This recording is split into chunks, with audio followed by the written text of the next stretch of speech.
Dear students, crazy उड़ान classes में आप सभी का स्वागत है। उम्मीद है कंप्यूटर की यह सीरीज आप सभी को पसंद आ रही होगी। अगर आपने कंप्यूटर की पूर्व की 4 क्लास नहीं देखा है तो आप प्लेलिस्ट में जाकर देख सकते हैं। आज 5वीं क्लास में हम कंप्यूटर नेटवर्क एवं टोपोलॉजी के बारे में पढ़ेंगे और अंत में इससे संबंधित इम्पोर्टेंट 20 क्वेश्चंस को सॉल्व करेंगे। यह क्लास आपकी आगामी परीक्षाओं के दृष्टिकोण से अत्यंत महत्वपूर्ण है, इसलिए पूरे वीडियो को ध्यान से देखिए और इसके नोट्स भी तैयार कर लीजिए। तो आइए शुरू करते हैं आज की क्लास। कंप्यूटर नेटवर्क से मतलब है एक दूसरे से जुड़े हुए कंप्यूटरों का समूह कंप्यूटर नेटवर्क कहलाता है, जो कि एक दूसरे से इंफॉर्मेशन का रिसोर्सेस को शेयर करते हैं। नेटवर्क बनाने का उद्देश्य यही है कि जितने भी हमारे पास कंप्यूटर है उन कंप्यूटर्स के बीच में हम इंफॉर्मेशन शेयर कर सके, रिसोर्सेज को शेयर कर सके। जैसे कि उदाहरण के लिए अगर हमारे पास एक प्रिंटर है और उस प्रिंटर को 5 कंप्यूटर के माध्यम से कनेक्ट करना है, तो ये कैसे पॉसिबल है? ये तभी पॉसिबल है जब ये पांचों कंप्यूटर एक नेटवर्क के माध्यम से कनेक्ट हो और फिर इस प्रिंटर को इनसे कनेक्ट कर दिया जाए, तो ये पांचों ही कंप्यूटर सिस्टम इस प्रिंटर को एक्सेस कर सकते हैं। अगर हम आज वर्तमान में देखें तो हमारी मोबाइल डिवाइस भी वायरलेस नेटवर्क से कनेक्टेड है और इसी के माध्यम से हम इंटरनेट एक्सेस कर सकते हैं और बाकी सूचनाओं का भी आदान प्रदान करते हैं। यदि नेटवर्क नहीं होता तो ये सारी चीज़ें संभव नहीं थी। इसलिए कंप्यूटर नेटवर्क बहुत इम्पॉर्टेंट टर्मिनोलॉजी है, तो इसे आपको ध्यान से समझना है। अगर हम बात करें विश्व का प्रथम कंप्यूटर नेटवर्क, तो विश्व का प्रथम कंप्यूटर नेटवर्क है ARPANET, जिसका फुल फॉर्म है advanced research project agency network. और ये कब लाया गया था? 1969 में सर्वप्रथम कंप्यूटर का ये नेटवर्क बनाया गया था। और ये कहाँ बना था? US में बना था, ठीक है, अमेरिका में। ये आपको तीनों फैक्ट याद रखने हैं। अब कंप्यूटर नेटवर्क पे चर्चा करने से पहले हमें यह देखना आवश्यक है कि कम्युनिकेशन क्या होता है, डेटा का कम्युनिकेशन क्या होता है। डेटा का कम्युनिकेशन से मतलब है इंफॉर्मेशन का शेयरिंग, एक कंप्यूटर से दूसरे कंप्यूटर में इंफॉर्मेशन को शेयर करना कम्युनिकेशन कहलाता है। जैसे कि हम 2 पर्सन्स आपस में बात करते हैं तो वो क्या है, आपस में सूचनाओं का आदान प्रदान होता है। और सूचनाओं का जब हम आदान प्रदान करते हैं तो उसके लिए एक माध्यम की आवश्यकता होती है। जैसे 2 व्यक्ति अगर बात कर रहे हैं तो दोनों के बीच में माध्यम क्या है? एयर हमारा माध्यम है। बिना एयर के हम बात नहीं कर सकते। इसी प्रकार जब हम कंप्यूटर के टर्म में बात करते हैं तो कंप्यूटर में अगर सूचनाओं का आदान प्रदान कराना है, उनका एक नेटवर्किंग बनाना है, तो नेटवर्किंग बनाने के लिए, सूचनाओं का आदान प्रदान करने के लिए हमें मीडियम की आवश्यकता होती है। तो वो कौन कौन से मीडियम है, आइए हम देखते हैं। पहले हम देख लेते हैं डेटा कम्युनिकेशन के टाइप, कितने प्रकार से कम्युनिकेशन हो सकता है। कम्युनिकेशन 3 प्रकार से हो सकता है। एक सिंप्लेक्स चैनल होता है, एक हाफ डुप्लेक्स चैनल होता है और एक फुल डुप्लेक्स चैनल होता है। एक एक देख लेते हैं इनके बारे में। सिंप्लेक्स सिंपल सा मतलब है, अगर मान लीजिए एक सेंडर है और दूसरी तरफ रिसीवर है, ठीक है, तो इस चैनल में डेटा का प्रवाह केवल एक ही दिशा में होता है, सिर्फ एक ही तरफ से। ए ही बी को डेटा सेंड कर सकता है, बी ए को सेंड नहीं कर सकता। उदाहरण के लिए जैसे रेडियो स्टेशन से जो रेडियो सिग्नल्स हमारे पास आते हैं वो सिंप्लेक्स चैनल का उदाहरण है, जहां एक ही दिशा में डेटा का प्रवाह होता है। अगर हम हाफ डुप्लेक्स की बात करें तो इसमें दोनों ही छोर से डेटा का आदान प्रदान हो सकता है, लेकिन एक समय में एक ही ओर से डेटा का आदान प्रदान होगा। जैसे कि टेलीफोन लाइन, जब हम टेलीफोन लाइन यूज करते हैं तो कोई एक ही उसमें एक समय में बोल सकता है। इसके बाद आता है फुल डुप्लेक्स में दोनों तरफ से डेटा प्रवाह हो सकता है, एक ही समय में ए से बी की ओर और बी से ए की ओर भी डेटा फ्लो हो सकता है। तो ये फुल डुप्लेक्स चैनल कहलाते हैं। अब हम समझते हैं कि अगर कम्युनिकेशन करना है तो कम्युनिकेशन करने के लिए क्या क्या कंपोनेंट आवश्यक होंगे, क्या क्या घटक इसमें लगेंगे। अगर हम देखें तो जब भी हम कम्युनिकेशन करते हैं, हम हमारा उदाहरण ले, किसी व्यक्ति का उदाहरण ले, तो वहाँ एक सेंडर होना चाहिए और दूसरा रिसीवर होना चाहिए। मीन्स कम से कम 2 व्यक्ति तो कम्युनिकेशन के लिए होना चाहिए। फिर उनके बीच में क्या होना चाहिए? उनके बीच में मीडियम होना चाहिए कि वो किस मीडियम के थ्रू बात कर रहे हैं, ठीक है। अगर आमने सामने भी बात कर रहे हैं तो आमने सामने भी हमारे लिए मीडियम हमारा एयर है। इसी प्रकार ये तीसरा कंपोनेंट हो गया हमारा मीडियम। चौथा क्या बात कर रहे हैं, मतलब मैसेज क्या है, तो ये चौथा आपका कंपोनेंट है मैसेज, ठीक है। और पांचवा है एक protocol, very very important. Protocol के बिना कोई भी कम्युनिकेशन नहीं हो सकता है। प्रोटोकॉल क्या होता है, नियमों के सेट को प्रोटोकॉल कहा जाता है। सेट ऑफ रूल प्रोटोकॉल कहलाते हैं ये, ठीक है। तो ये आपको याद रखना है। तो ये कंपोनेंट हमने देखा, सेंडर, रिसीवर, मीडियम और प्रोटोकॉल और एक मैसेज। ये सभी डेटा कम्युनिकेशन के कंपोनेंट है, घटक है। इनके बिना कोई भी कम्युनिकेशन नहीं हो सकता है। अब हम मीडियम की बात करते हैं। जैसे हमने चर्चा भी की कि किसी भी कम्युनिकेशन को करने के लिए मीडियम अत्यंत आवश्यक है, बिना मीडियम के कोई भी कम्युनिकेशन संभव नहीं है। अब हम देखते हैं मीडियम कौन कौन से हो सकते हैं। अगर हम कंप्यूटर के टर्म्स में बात करें तो दो टाइप के मीडियम हो सकते हैं, एक वायर टेक्नोलॉजी और एक वायरलेस टेक्नोलॉजी। इसको गाइडेड मीडिया भी कहते हैं, ये आपको याद रखना है। गाइडेड मीडिया कौन सा है आपका, वायर टेक्नोलॉजी। और वायरलेस टेक्नोलॉजी को अनगाइडेड मीडिया भी कहते हैं, ये भी याद रखना है, ठीक है। अब यदि हम वायर टेक्नोलॉजी में देखें तो एक एथरनेट केबल या ट्विस्टेड पेयर इसे कहा जाता है। दूसरा है आपका कोक्सियल केबल भी होता है, ये आपने देखी होगी, टेलीफोन लाइन में होती है कोक्सियल केबल, आजकल यूज नहीं होती है। और तीसरा very very important guided media है फाइबर ऑप्टिक्स, आपने सुना भी होगा फाइबर ऑप्टिकल केबल्स। ये fibre optical cables long distance पे अगर डेटा को ट्रांसमिट करना है और बहुत तेज़ी से करना है तो इसके लिए फाइबर ऑप्टिकल का यूज किया जाता है, ये आप देख सकते हैं। और ये एक अत्यंत महत्वपूर्ण बात आपको ध्यान रखनी है कि जो ऑप्टिकल फाइबर होती है वो पूर्ण आंतरिक परावर्तन के सिद्धांत पर कार्य करती है। ये क्वेश्चन बहुत बार पूछा गया है कि ऑप्टिकल फाइबर किस सिद्धांत पर कार्य करती है, तो ये किस सिद्धांत पर कार्य करती है, पूर्ण आंतरिक परावर्तन पे। तो ये आपको याद रखना है। तो ये तीनों के किस टाइप के थे, ये कोक्सियल केबल है, ठीक है। ये तीनों वायर टेक्नोलॉजी है, गाइडेड मीडिया। अब हम वायरलेस की बात करते हैं। वायरलेस टेक्नोलॉजी हम आज के समय महसूस कर रहे हैं, हम मोबाइल का उपयोग कर रहे हैं जो कि बिना किसी वायर से कनेक्ट होकर हम फिर भी सबसे कम्युनिकेशन कर रहे हैं, तो ये वायरलेस टेक्नोलॉजी के उदाहरण है। जैसे ब्लूटूथ है, ब्लूटूथ में हम डायरेक्ट कनेक्ट हो सकते हैं मोबाइल से मोबाइल, ये भी वायरलेस टेक्नोलॉजी का उदाहरण है। हमारा रिमोट हमारी टीवी से कनेक्ट होता है, ये भी वायरलेस टेक्नोलॉजी का उदाहरण है। ऐसे अनगिनत उदाहरण हम आज के समय में देख सकते हैं।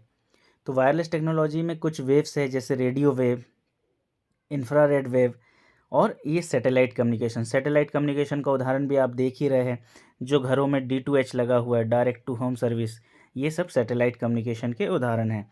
और ये इंफ्रारेड वेव का आप उदाहरण देख ही रहे हैं, जो हमारे घर में रिमोट का उपयोग होता है, ब्लूटूथ का हम उपयोग करते हैं, ये इसी वेव के थ्रू करते हैं। और रेडियो वेव जो मोबाइल में हम बात कर रहे हैं, ये सब रेडियो वेव के उदाहरण हैं। तो ये आपको याद रखना है, गाइडेड मीडिया और अनगाइडेड मीडिया। गाइडेड मीडिया कौन सा है आपका, वायर टेक्नोलॉजी है। और अनगाइडेड मीडिया आपका कौन सा है, वायरलेस टेक्नोलॉजी। और इसमें फाइबर ऑप्टिक्स याद रखना है आपको, बहुत इंपॉर्टेंट है, जो कि पूर्ण आंतरिक परावर्तन के सिद्धांत पर कार्य करता है, ठीक है। तो ये हमने देखा डेटा कम्युनिकेशन के मीडियम। इन मीडियम्स के बिना कोई भी कम्युनिकेशन नहीं हो सकता है। अब आगे हम देखते हैं कि जब हम कंप्यूटर का नेटवर्क बनाते हैं तो इसके लिए कुछ मॉडल्स के उपयोग किए जाते हैं। वो कौन कौन से मॉडल है देख लेते हैं। कंप्यूटर नेटवर्क के मुख्यतः दो मॉडल हैं, एक है OSI ISO मॉडल और दूसरा है TCP IP model. Very very important है, देख लेते हैं इनको एक एक करके। OSI ISO मॉडल, OSI का फुल फॉर्म है ओपन सिस्टम इंटरकनेक्शन मॉडल, ये आपको याद रखना है, पूछा जाता है। और यह एक 7 लेयर प्रोटोकॉल है। इसमें कितनी लेयर होती है, 7 लेयर होती है, ये भी आपको याद रखना है, ये क्वेश्चन पूछा जाता है कि OSI ISO मॉडल में कितनी लेयर होती है। इसके बाद अगर हम देखें तो इसे जो है इंटरनेशनल ऑर्गेनाइजेशन फॉर स्टैंडर्डाइजेशन ने सन 1984 में विकसित किया था। 1984 में ये बना हुआ है ISO मॉडल। और जैसे बता ही दिए कि ये नेटवर्क में यूज होता है, ठीक। और देख लेते हैं इसके बारे में कौन कौन सी लेयर्स है इसकी। अगर हम देखें तो इसकी ये 7 लेयर के नाम आपको याद रखने हैं।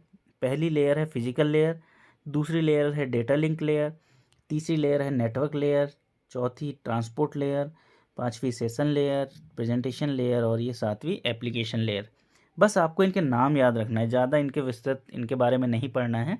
पहले तो आपको याद रखना है OSI मॉडल में कि 7 लेयर है, ठीक है, और 1984 में इसका विकास किया गया था। अब ये देख लेते हैं हम कि किस लेयर में कौन से प्रोटोकॉल यूज होते हैं, क्योंकि इनसे क्वेश्चन पूछे जा रहे हैं। तो अगर हम देखें एप्लीकेशन लेयर में HTTP, ये हम पढ़ेंगे अन्य क्लासों में ये प्रोटोकॉल्स के बारे में, और FTP, दो इम्पोर्टेंट आपको याद रखने हैं। और SSL जो है वो प्रेजेंटेशन लेयर में यूज होता है, ये याद रखना है। इसके बाद आप इसका छोड़ दीजिए। ट्रांसपोर्ट लेयर का आप याद रखेंगे। ट्रांसपोर्ट लेयर में दो very very important protocol use होते हैं, TCP और UDP। TCP मतलब ट्रांसमिशन कंट्रोल प्रोटोकॉल और UDP मतलब यूजर डेटाग्राम प्रोटोकॉल। सीधा पूछा जाता है आज के समय में कि UDP प्रोटोकॉल किस लेयर का प्रोटोकॉल है, तो ये ट्रांसपोर्ट लेयर का प्रोटोकॉल है। इसी प्रकार नेटवर्क लेयर के प्रोटोकॉल आपको रखना है याद, IP, ICMP और IGMP। IP internet protocol, ICMP internet control message protocol, ये भी आपको याद रखना है, ठीक है। और ये जो लेयर है आपकी फिजिकल लेयर में जितनी भी हार्डवेयर डिवाइसेस है, हब, रिपीटर वगैरह, ये यूज होते हैं। तो मेन आपको जो प्रोटोकॉल याद रखने हैं वो ट्रांसपोर्ट लेयर और नेटवर्क लेयर के और एप्लीकेशन लेयर, इन 3 लेयर के याद रखने हैं कि कौन कौन से प्रोटोकॉल उपयोग होते हैं, क्योंकि ये सीधे क्वेश्चंस पूछे जाते हैं। अब नेक्स्ट हम देख लेते हैं TCP/IP मॉडल। TCP/IP मॉडल जो है वो 4 लेयर प्रोटोकॉल है, और OSI कितना था, 7 लेयर। तो ये 4 लेयर प्रोटोकॉल है। यहाँ पे जो ये 3 लेयर्स है OSI की, उनको मर्ज करके एक एप्लीकेशन लेयर बनाया गया है, और बाकी सेम ही लेयर ही है। आपकी ट्रांसपोर्ट लेयर एक है, इंटरनेट लेयर है जो कि नेटवर्क लेयर भी जिसको कहते हैं, और डेटा लिंक लेयर और फिजिकल लेयर को मर्ज करके क्या बनाया गया है, नेटवर्क एक्सेस लेयर। ऐसे करके ये 4 लेयर प्रोटोकॉल है, ये आपको याद रखना है TCP/IP मॉडल में। और प्रोटोकॉल सेम यूज होंगे, प्रोटोकॉल जो वहाँ यूज होते थे यहाँ भी यूज होते हैं। अब हम बात कर लेते हैं नेटवर्क के प्रकार की, कि कितने प्रकार से हम नेटवर्क को बना सकते हैं। पहले हमने पढ़ा कि कंप्यूटर नेटवर्क होता क्या है, इसके बाद हमने देखा कि किस चैनल के माध्यम से कम्युनिकेशन किए जाते हैं, simplex, half duplex, full duplex. उसके बाद हमने देखा कि कोई भी कम्युनिकेशन करने के लिए कौन से मीडियम की आवश्यकता होती है, और फिर हमने देखा कि कौन कौन से मॉडल के थ्रू नेटवर्क बनाए जाते हैं। अब हम देखते हैं कि नेटवर्क के क्या प्रकार होते हैं, कौन कौन से नेटवर्क बनाए जा सकते हैं। तो नेटवर्क हम मुख्यतः 4 प्रकार से देख सकते हैं। एक है लोकल एरिया नेटवर्क, दूसरा है इसको लैन बोलते हैं, ये आपके शॉर्ट फॉर्म पूछे जाते हैं, LAN, local area network, MAN, metropolitan area network, wide area network, वैन, ठीक है, और पर्सनल एरिया नेटवर्क, पैन। तो ये आपको चारों याद रखने हैं। आइए इनके बारे में डिस्कस कर लेते हैं। लोकल एरिया नेटवर्क, लैन की अगर हम बात करें तो इस नेटवर्क का इस्तेमाल ज़्यादातर लोकल एरिया जैसे कि ऑफिस, स्कूल, कॉलेज इत्यादि में किया जाता है। एक स्मॉल लेवल पे, मतलब छोटे लेवल पे अगर आपको कंप्यूटर को कनेक्ट करना हो, और हमें इंटरनेट से कनेक्ट नहीं करना है, आपस में कंप्यूटर का कम्युनिकेशन कराना है। तो एक ऑफिस है, ऑफिस में आपके पास 10 सिस्टम है, तो और उनके बीच में प्रिंटर का शेयरिंग करना है, एक दूसरे से दूसरे कंप्यूटर में डेटा शेयर करना है, तो हम लैन बनाएंगे, ठीक है। लैन की अधिकतम सीमा कितनी, 2.5 किलोमीटर तक होती है। और लैन की एक खासियत है कि इसकी जो डेटा की स्पीड है इसमें, वो बहुत तेज़ होती है, इसके डेटा ट्रांसफ़र की स्पीड सबसे तेज़ होती है, ठीक है। यहाँ आप लैन का उदाहरण देख सकते हैं, ये कंप्यूटर सारे इससे कनेक्ट है, एक ऑफिस मान सकते हैं इसको, और इनसे हम रिसोर्स को शेयर करा सकते हैं, डेटा भी शेयर करा सकते हैं। तो आपको यहाँ याद रखना है स्पीड इसकी सबसे ज़्यादा होती है, और 2.5 किलोमीटर इसकी रेंज है, और इसका full form local area network है। इसके बाद अगर हम बात करें तो man, metropolitan area network. Man जो है 2 या 2 से अधिक लोकल एरिया नेटवर्क को जोड़ देता है। जब आप और बड़ा बना दो नेटवर्क को, उसके एक शहर के लेवल पे हमें कनेक्ट करना हो कंप्यूटर को, तो मेट्रोपॉलिटन एरिया नेटवर्क इसको कहते हैं। जैसे कि आप लोगों ने देखा होगा डिजिटल केबल टेलीविज़न, जो केबल वाला चलता है सिस्टम, उसमें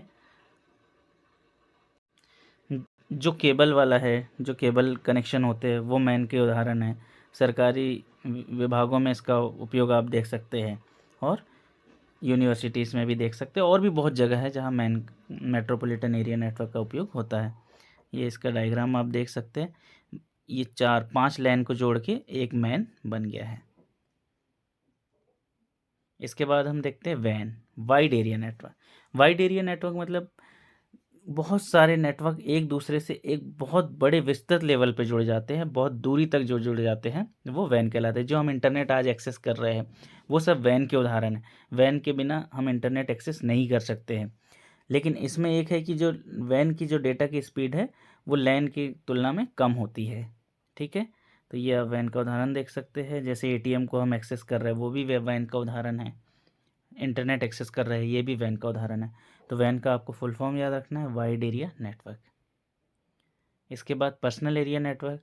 पर्सनल एरिया नेटवर्क बिल्कुल लिमिटेड दूरी के लिए बनाया जाता है। जैसे फॉर एग्जांपल हमारे पास 2 मोबाइल है, 2 मोबाइल के बीच में हमें डेटा का ट्रांसफ़र करना है। कई बार हम शेयर इट, एक्सजेंडर, इन सब से डेटा का ट्रांसफ़र करते हैं, तो 2 मोबाइल कनेक्ट कर लेते हैं आपस में ब्लूटूथ के थ्रू, तो वो क्या कहलाता है आपका पर्सनल एरिया नेटवर्क। ये सबका किया हुआ है, ये सारे काम हमने किए हुए हैं।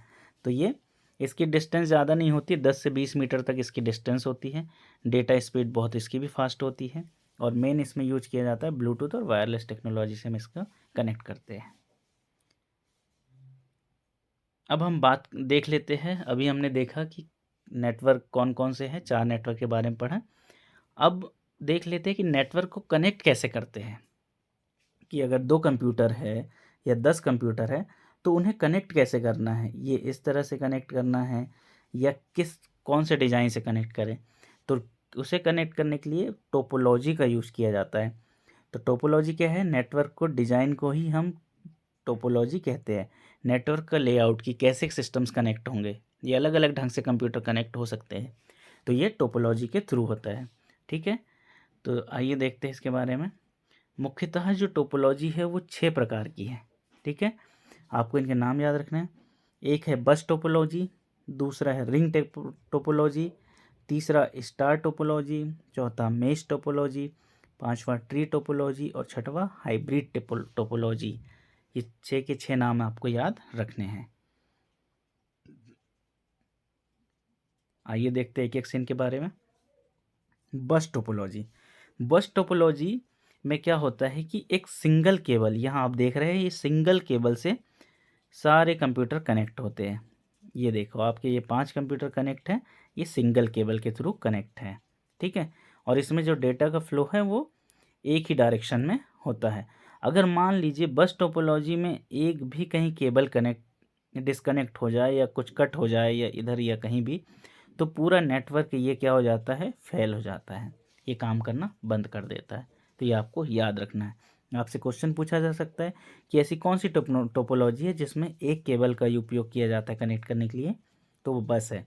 ऐसी कौन सी टेक्नोलॉजी है जिसमें कुछ भी प्रॉब्लम आने पे पूरा नेटवर्क फेल हो सकता है, तो वो कौन सी है, बस टोपोलॉजी।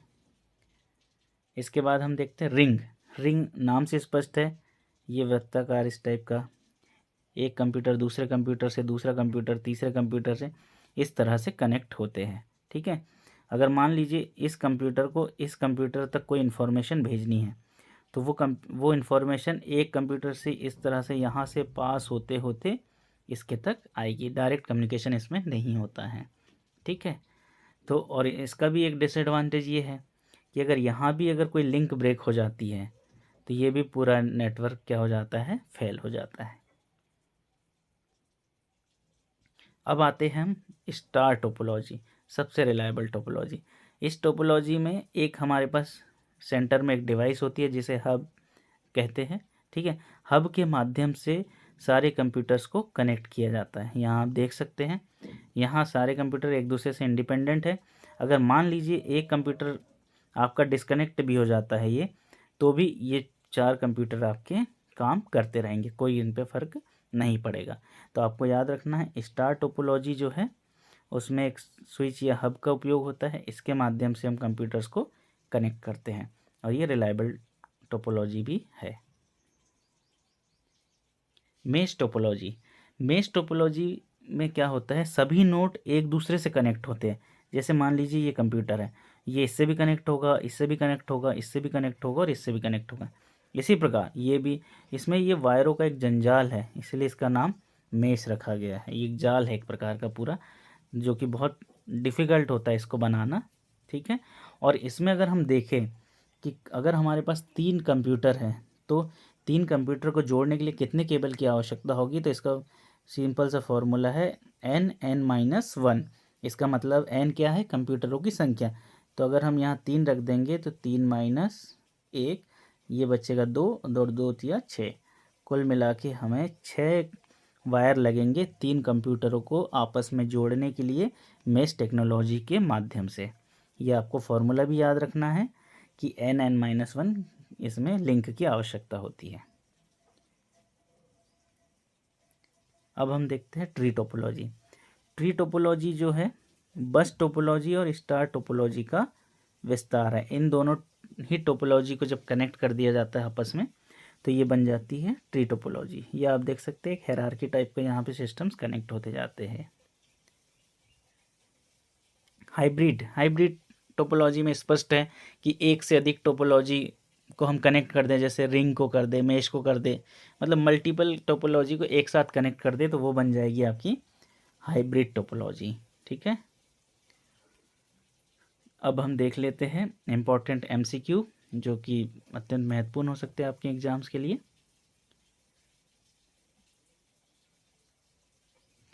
क्वेश्चन नंबर 1, विश्व का प्रथम कंप्यूटर नेटवर्क किसे माना जाता है? Option number A INET, option number B NSF net, option number C ARPANET, option number D VNET। तो इसका करेक्ट आंसर है ऑप्शन नंबर सी ARPANET को। क्वेश्चन नंबर 2, ARPANET का पूरा नाम क्या है? Option number A advanced research program agency network, option number B augmented research project agency network, option number C advanced research project agency network, और option number D advanced research project M network. अगर हम यहाँ देखें तो यहाँ पे M गलत छपा हुआ है, ठीक है। यहाँ देखें तो यहाँ ऑगमेंटेड गलत छपा हुआ है, और यहाँ देखें तो हम यहाँ प्रोग्राम गलत छपा हुआ है। इसका करेक्ट आंसर है advanced research project agency network. ये आपको याद रखना है, एक एक छोटे छोटे अक्षरों से आपको घुमाया जा सकता है एग्जाम में, तो ये आपको एग्जैक्टली याद होना चाहिए। क्वेश्चन नंबर 2, ARPANET की खोज किस वर्ष की गई थी? 1966, option number B 1967, option number C 1968, option number D 1969। तो इसका करेक्ट आंसर है 1969। किस चैनल के द्वारा एक ही दिशा में संचार किया जाता है? Option number A full duplex, option number B half duplex, option number C simplex, और ऑप्शन नंबर डी इनमें से कोई नहीं। तो एक चैनल के द्वारा किससे करते हैं? सिंप्लेक्स से करते हैं, एक ही दिशा में। ये ऑप्शन नंबर सी करेक्ट है। और इसमें दोनों दिशाओं में होता है, बट एक समय में एक ही दिशा में। और फुल डुप्लेक्स में दोनों दिशाओं में एक ही समय में किया जा सकता है। क्वेश्चन नंबर 5, कंप्यूटर नेटवर्किंग के मानक मॉडल है?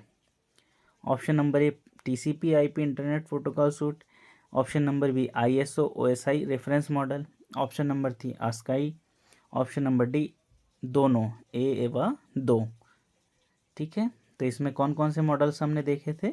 दोनों, ए और बी दोनों सही है। Question number 6, ISO OSI reference model में लेयर्स या परतों की संख्या कितनी होती है? Option number A 5, option number B 6, option number B C 7, option number D 8। इसका करेक्ट आंसर है 7। और सातों लेयर के आपको नाम याद रखने हैं, ठीक है। Physical layer, data link layer, network layer, transport layer, session layer, presentation layer और एप्लीकेशन लेयर। ये सातों नाम आपको याद रखने हैं। क्वेश्चन नंबर 7, OSI का फुल फॉर्म क्या है? Open simple interface, option number B operating system interface, option number C open system interconnection, option number D open system interlink. तो इसका करेक्ट आंसर है ओपन सिस्टम इंटरकनेक्शन। ये हमारा एक model है। Question number 8, transport layer protocol कौन से है? वेरी वेरी इंपॉर्टेंट है ये क्वेश्चन। ट्रांसपोर्ट लेयर में कौन कौन से प्रोटोकॉल होते हैं देख लेते हैं। TCP transmission control protocol, option number B user datagram protocol UDP, option number C FTP, option number D दोनों ए व बी। तो टीसीपी भी होता है यूडीपी भी। तो करेक्ट आंसर है ऑप्शन नंबर डी दोनों ए व बी। क्वेश्चन नंबर 9, निम्न में नेटवर्क टोपोलॉजी नहीं है। कौन सी नेटवर्क टोपोलॉजी नहीं है? मेश टोपोलॉजी होती है, रिंग टोपोलॉजी भी होती है, बस भी होती है, कार टोपोलॉजी नहीं होती है। तो इसका करेक्ट आंसर है डी। ये आपको देखना है कि पूछा क्या है, नहीं है या है, इसमें भी कन्फ्यूजन होता है। क्वेश्चन नंबर 10, किस टोपोलॉजी में कंप्यूटर गोलाकार आकृति में लगे होते हैं इस टाइप से? तो कौन सी टोपोलॉजी है देख लेते हैं। Option number A mesh topology, option number B ring topology, option number C bus topology, option number D tree topology. तो कौन सी टोपोलॉजी में रहते हैं? रिंग टोपोलॉजी में। ऑप्शन नंबर बी करेक्ट है। क्वेश्चन नंबर 11, किस टोपोलॉजी में एक नोड प्रत्येक अन्य नोड से कनेक्ट रहता है? ये हमने डिस्कस किया था। मान लीजिए ये 3 कंप्यूटर है, तो ये इससे कनेक्ट होगा, ये इससे होगा, ये इससे होगा, फिर ये इससे, इस टाइप की पूरी लिंक रहेगी। तो देख लेते हैं कि इसमें option number A mesh topology, option number B ring topology, option number C bus topology, option number D tree topology. तो इसका सही आंसर है मेश टोपोलॉजी में प्रत्येक नोड दूसरे अन्य नोड से कनेक्ट रहता है। क्वेश्चन नंबर 12, एक से अधिक टोपोलॉजी को कनेक्ट करने पर कौन सी टोपोलॉजी बनती है? Option number A mesh topology, option number B ring topology, option number C bus topology, option number D hybrid topology. तो इसका करेक्ट आंसर होगा हाइब्रिड टोपोलॉजी। क्वेश्चन नंबर 13, किस टोपोलॉजी में एक डिवाइस खराब हो जाने पर पूरा नेटवर्क फेल हो जाता है? Option number A mesh topology, option number B ring topology, option number C tree topology, option number D hybrid topology. तो कौन सी टोपोलॉजी थी? रिंग। रिंग में अगर आपके पास ये 3-4 डिवाइस है और एक ये डिवाइस भी ख़राब हो गई तो ये कम्युनिकेशन नहीं कर पाएंगे, ठीक है। तो ये रिंग टोपोलॉजी है। निम्न में से किस टोपोलॉजी में केबल खराब हो जाने पर, दोनों में अंतर है, ये आपको याद रखना है ना। केबल खराब हो जाने पर पूरा नेटवर्क फेल हो जाता है। Mesh topology, bus topology, tree topology, hybrid topology. तो इसका करेक्ट आंसर है option number B bus topology में अगर केबल ख़राब हो जाती है थोड़ा भी तो कोई सारा नेटवर्क फेल हो जाता है। क्वेश्चन नंबर 15, किस टोपोलॉजी को किस टोपोलॉजी की विश्वसनीयता या रिलायबिलिटी सबसे अधिक होती है? Option number A mesh topology, option number B bus topology, option number C tree topology, option number D hybrid topology. तो हमने देखा था मेश टोपोलॉजी में सारे कंप्यूटर्स के बीच में कनेक्शन बने होते हैं 1 to 1। तो इससे क्या होता है, डेटा ट्रांसफ़र सुनिश्चित होता है। भले ही ये बहुत लेंदी प्रोसेस है, लेकिन डेटा ट्रांसफ़र के दृष्टिकोण से देखें तो मेश टोपोलॉजी सबसे अधिक रिलायबल है। ऑप्शन नंबर ए करेक्ट है इसका।